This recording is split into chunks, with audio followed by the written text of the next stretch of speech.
David Ignatius writes about the Middle East in his Washington Post column. Good morning, David.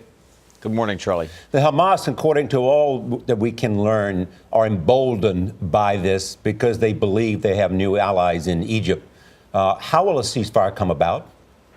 A ceasefire will only come about if Egypt and Turkey, another strategic ally of Hamas often, agree to exert pressure on Hamas to accept conditions that would lead to a cessation of hostilities.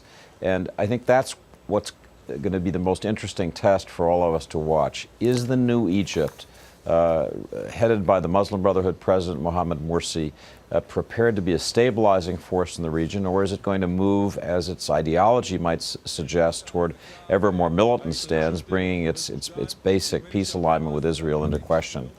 I think one worrisome fact that was in the excellent reports from your correspondents was the lack of support in Israel for a ground invasion. Prime Minister Netanyahu is threatening Hamas. If you don't come to the table and agree to stop firing missiles, we will invade you. And yet Hamas surely can watch television and knows how unpopular that invasion would be with the Israeli public, which limits Netanyahu's options. On the other hand, there is a question of whether President Netanyahu has other things that he can do, and who will come to his side in trying to say to the Hamas, you know, you face certain kinds of pressures unless you stop the rocket fire.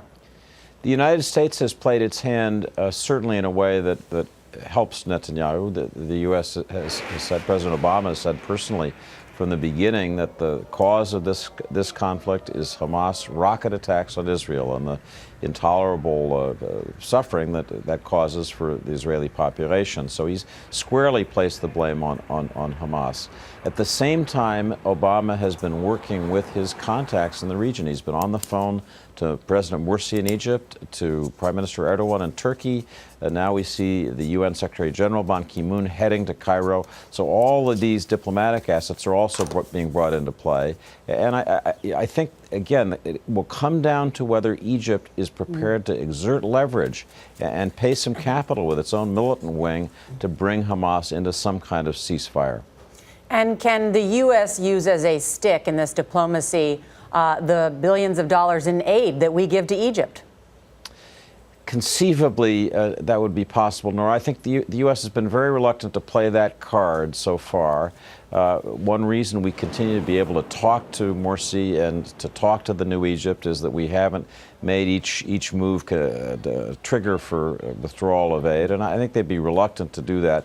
Certainly, if Egypt moves radically towards the Hamas position, breaking off any possibility of negotiations, that's going to have repercussions. Already in Congress, I hear there's a lot of anxiety about the Egyptian position. Absolutely. David Ignatius, thank you.